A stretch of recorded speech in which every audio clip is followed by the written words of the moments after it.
Selamat kembali ke channel Cikgu Tiong.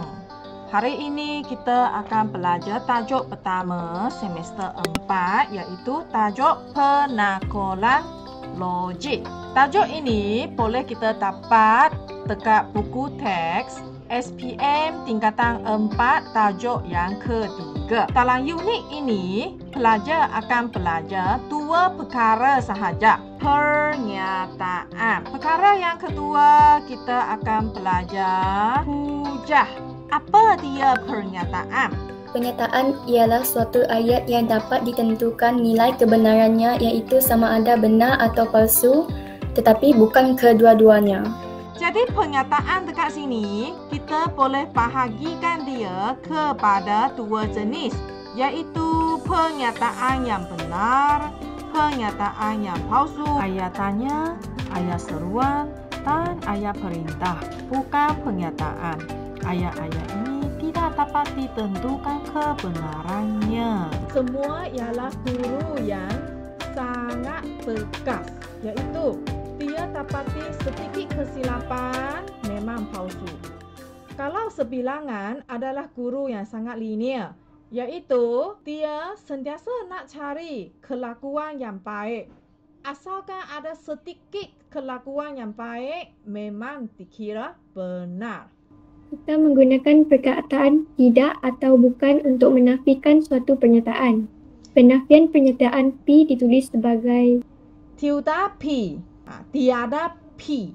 Jadi untuk pernyataan, sekarang kita main dengan dua perkataan yang baru lagi, iaitu dan atau, supaya kita boleh gabungkan kedua-dua ayat tunggal kepada ayat majmuk. pernyataan majmuk ialah gabungan dua atau lebih pernyataan dengan menggunakan perkataan dan atau.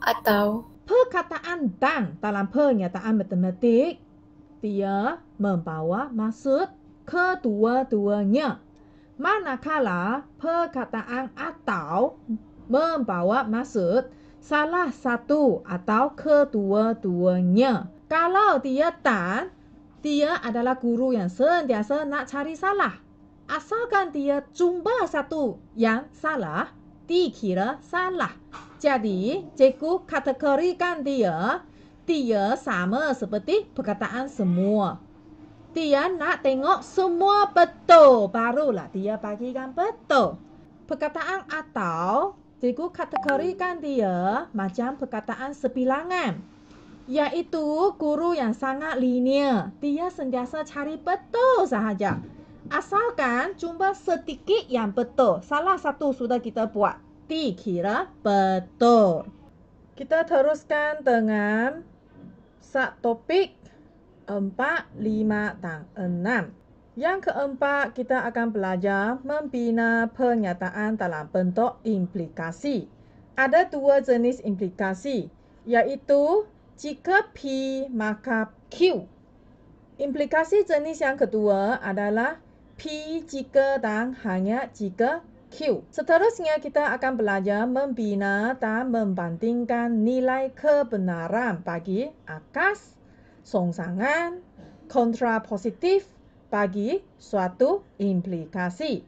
Akhir sekali, kita akan menentukan contoh penyangkal untuk menafikan kebenaran pernyataan tersebut. Hari ini kita akan belajar beberapa perkataan yang baru, iaitu implikasi, akas, songsangan, kontrapositif, dan penyangkal. Dalam video ini, kita akan menerangkan cara untuk membentukkan implikasi jika P maka Q dan implikasi P jika dan hanya jika Q.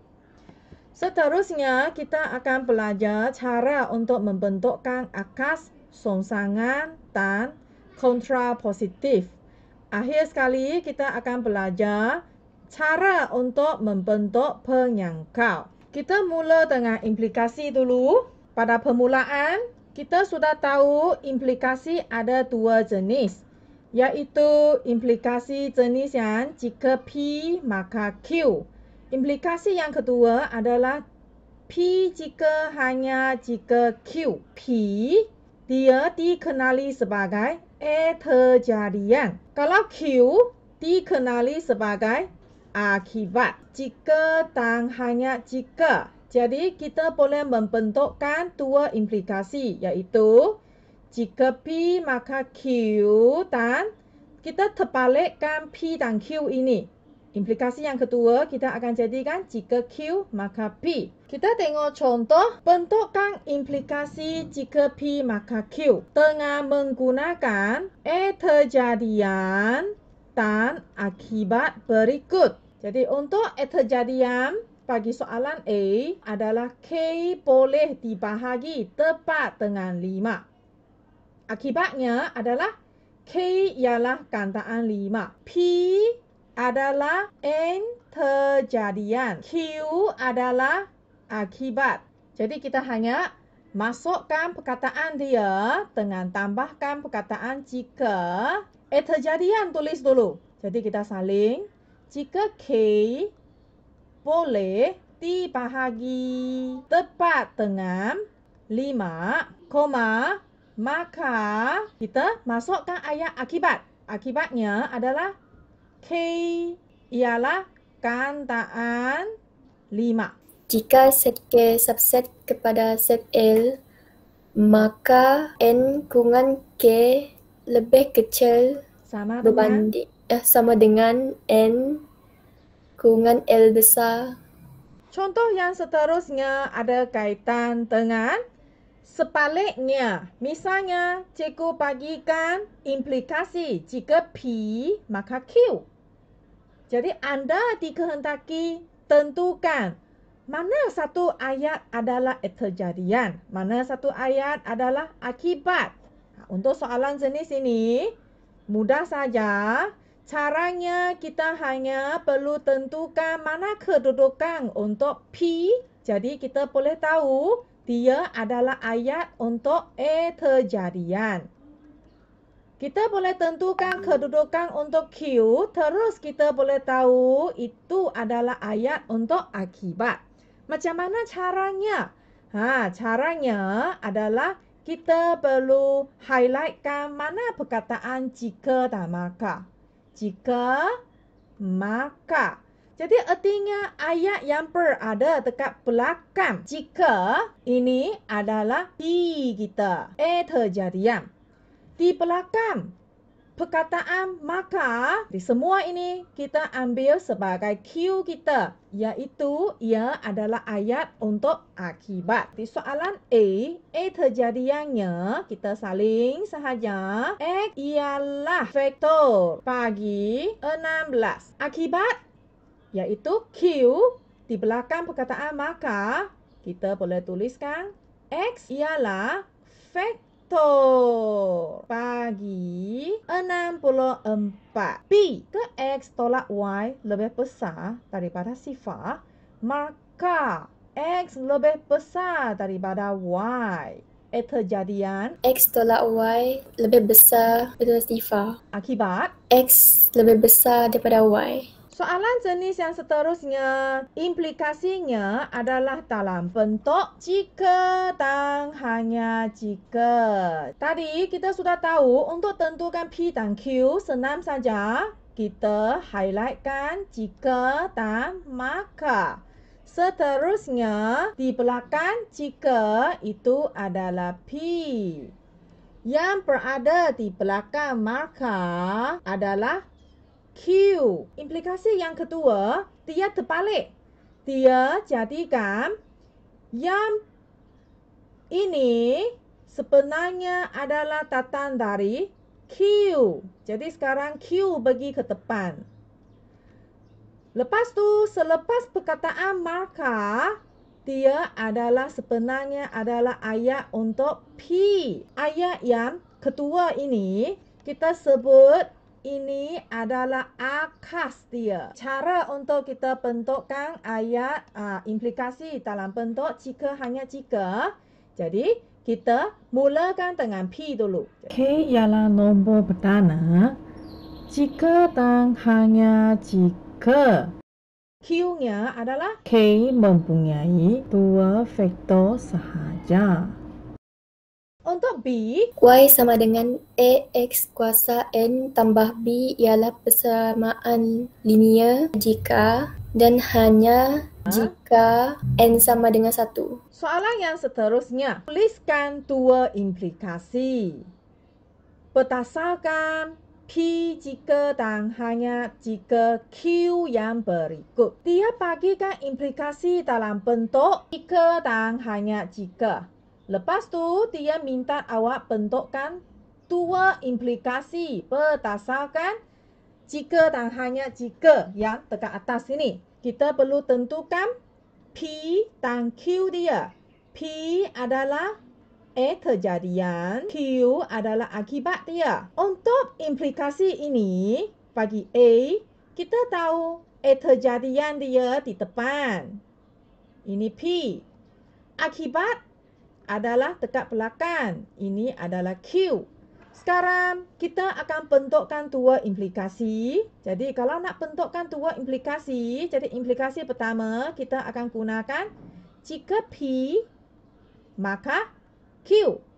Implikasi yang kedua, kita boleh terbalikkan dia, iaitu jika Q, maka P.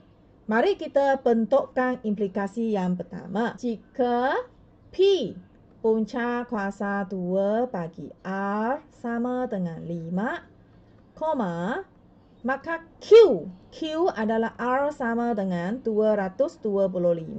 Jadi implikasi pertama sudah kita bentuk. Implikasi yang kedua, sekarang kita terbalikkan. Belakang jadi depan, depan jadi belakang. Sekarang kita isikan, lengkapkan implikasi yang kedua. Jika, jangan tulis P lagi. Kita perlu ambil belakang dulu. R sama dengan 225, maka punca kuasa 2 bagi R adalah sama dengan 15. Sudah selesai 2 implikasi. Kita teruskan ke B. X lebih kecil daripada 6. Jika dan hanya jika X tambah 10 lebih kecil daripada 16. Bentukkan 2 implikasi. Jika X lebih kecil daripada 6, maka X tambah 10 lebih kecil daripada 16. Ya, ini adalah implikasi yang pertama. Teruskan untuk implikasi yang kedua. Jika X tambah 10 lebih kecil daripada 16, maka X lebih kecil daripada 6. Betul. Sudah selesai. Implikasinya, jika P maka Q. Jadi akasnya adalah jika Q maka P. Kalau songsangan, dia ada kaitan dengan implikasi. Kita buat penafian untuk implikasi. Tengok, P dia kita letak perkataan bukan. Kita letak tilde. Q dia kita letak bukan, tilde Q. Jadi untuk songsangan, dia akan jadi jika bukan P, maka bukan Q. Untuk akas, kita tahu dia adalah terbalik bagi implikasi. Jadi dia akan jadi jika Q, maka P. Jadi kontrapositif hanya tambahkan perkataan bukan Q, bukan P. Satu singkatan supaya lebih mudah untuk ingat. Kita ingat dengan perkataan yang depan sini. Kita ingat dengan I, A, S, K. Penafian untuk implikasi adalah songsangan, jadi is. Penafian untuk akas adalah kontrapositif, ISAK. Ini tujuannya untuk kita tahu pasangan penafian. Kita tengok contoh ini. Contoh ini, dia minta kita buat akas. Akas punya penafian, iaitu kontrapositif, songsangan. Songsangan adalah penafian bagi implikasi. Implikasi dia jika, maka. Kita gariskan P dia. Q, akas adalah terbalik bagi implikasi. Jadi terbalik, kita akan isikan jika Q adalah X lebih besar daripada sifat. Tambahkan perkataan maka saling. Untuk P, P adalah X ialah nombor positif. Songsangan kita ingat dengan is AK. Jadi is AK ini adalah tentang penafian. Songsangan adalah penafian untuk implikasi. Jadi implikasi ini adalah ayat implikasi. Sekarang kita mau tambahkan perkataan bukan ataupun tidak pada implikasi supaya boleh membentukkan songsangan. Jadi songsangannya kita akan letak jika X bukan, ya. Bukan nombor positif. Ya, kita sudah nafikan pernyataan P. Sekarang kita sambung dengan kita nak nafikan Q. Maka X tidak Lebih besar daripada sifat. Jadi kontra positif kita nak buat penafian bagi semua yang akas dia. Jika X tidak lebih besar daripada sifar, Maka X bukan nombor positif. mari kita tengok contoh ini. Sama, dia nak kita tuliskan akas. Songsangan, kontra positif. Implikasinya adalah X sama dengan 5. Maka X tambah 6 sama dengan 6. Jadi macam mana kita nak buat akas dia? Langkah pertama, kita perlu tentukan mana kedudukan untuk P dan Q. Jadi sangat jelas ayat P, ayat Q. Jadi kalau kita mau jadikan dia ayat yang penafian, lawan ertinya adalah X tidak sama dengan 5. X tambah 1 tidak sama dengan 6.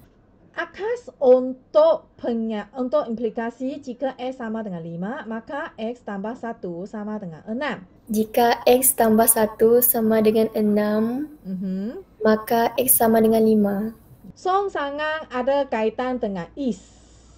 Jadi artinya kita perlu ambil is ini, implikasi, untuk jadikan dia penafian. Jika X tidak sama dengan 5, ya,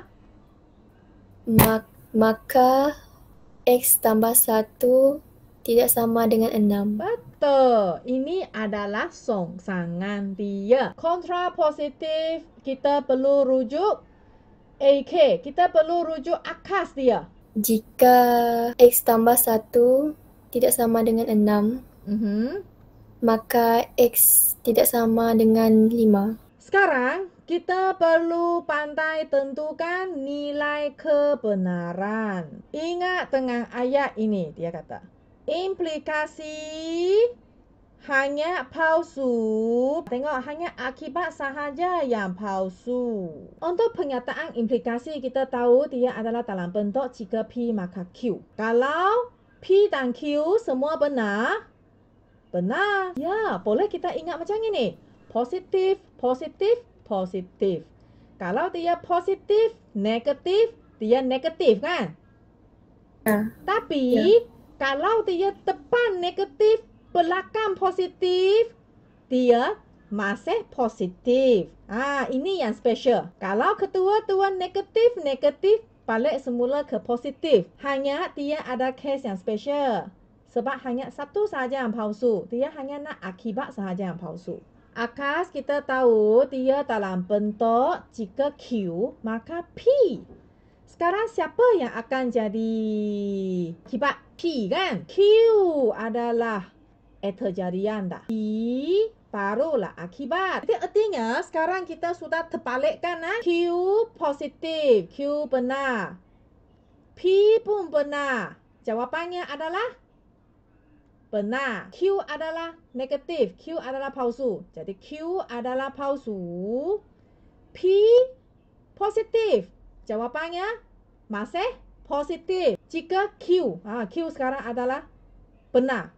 Jika Q positif, P adalah negatif. Jawapannya adalah Negatif. palsu. Sambung lagi. Jika Q negatif, P pun negatif. Jawapannya adalah benar. Songsangan artinya kita mau lawan kepada P. Jadi sekarang ini adalah terjadian. Yang belakang ini adalah akibat. P asalnya adalah benar. Lawan untuk P adalah palsu.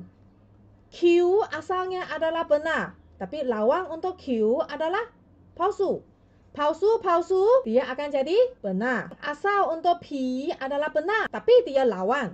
Jadi lawan, jadi artinya P sekarang adalah palsu.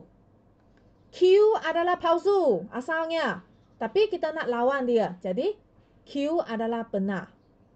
Jadi sekarang dia adalah masih benar. Sebab kita nak belakang sahaja yang negatif. Akibat sahaja yang negatif. Kita sambung lagi. P adalah palsu asalnya. Tapi kita lawan. Jadi kan? Dia adalah benar. Q asalnya adalah benar. Kita nak lawan dia. Jadi kan? Palsu. Sekarang dia akan jadi palsu. Kalau palsu-palsu, waktu dia pergi ke songsangan, dia akan jadi benar-benar. Jawapannya benar. Kontra positif. Bukan Q, bukan P. Artinya sekarang kita perlu buat Q dulu. Q asalnya adalah benar. Jadi lawan dia adalah palsu. Jadi tengok benar-benar. Jadi dia palsu. Akan jadi benar. Asalnya adalah palsu benar. Jadi lawan dia adalah benar palsu. Kita tengok benar palsu. Sekarang dia akan jadi palsu. Kita sambung lagi. Asalnya adalah benar palsu. Jadi benar palsu pergi ke belakang akan jadi palsu benar. Masih benar. Akhir sekali palsu pergi ke belakang sini kontra positif akan jadi benar-benar. Dia akan jadi benar. Yang penting ayat belakang memainkan peranan. Jika X setara dengan 6, ini P. Maka 8 tolak 2 darab 3 sama dengan 18. Q. Kita tengok P dan Q ini. 2 darab 3 sama dengan 6. Benarkah palsu? Benar. 8 tolak 2 kali 3. Artinya kalau kita jumpa ada tolak ada tambah, kita akan buat darab dulu. Jadi 6. Jadi 8 tolak 6 sepatutnya adalah 2, bukannya 18. Jadi ini adalah palsu. Q adalah palsu. Implikasi adalah ayat yang asal. Jika 2 kali 3 sama dengan 6, maka 8 tolak 2 kali 3 sama dengan 18. Terjadian dia benar. Akibat dia tadi sudah kita kira, kita tahu dia adalah palsu. Jadi nilai kebenaran dia adalah benarkah palsu? Kita pentingkan belakang akibat. Palsu. Ya, nilai kebenarannya adalah palsu. Akas kita tahu terbalikkan. Kita akan buat jika Q maka P.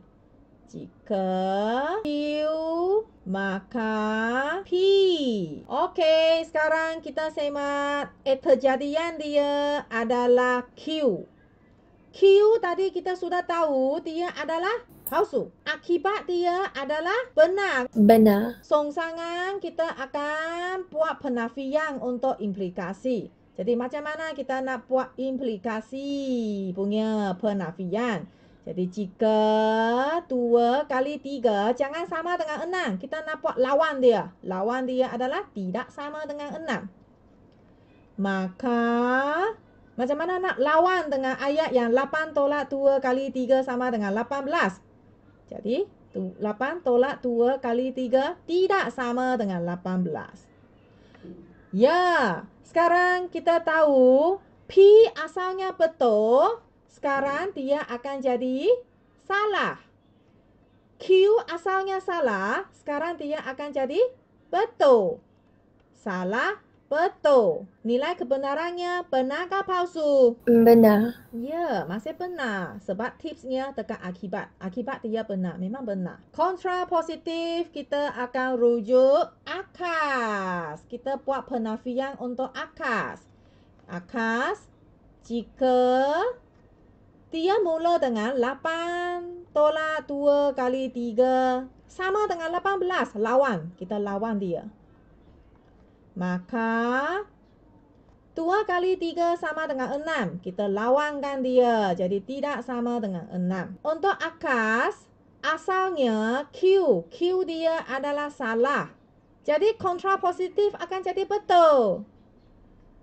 Untuk akas, asalnya yang ini adalah P. P asalnya adalah betul. Jadi lawan dia akan jadikan palsu. Sekarang keadaannya benar, palsu. Macam mana jawapan dia? Palsu. Ya, jawapannya, akibatnya adalah palsu. Hari ini kita perlu selesaikan latih kendiri 1.1T dan 1.1I. Terima kasih, Cikgu. Ya, welcome. Terima kasih, Bye. Cikgu. Okay, bye.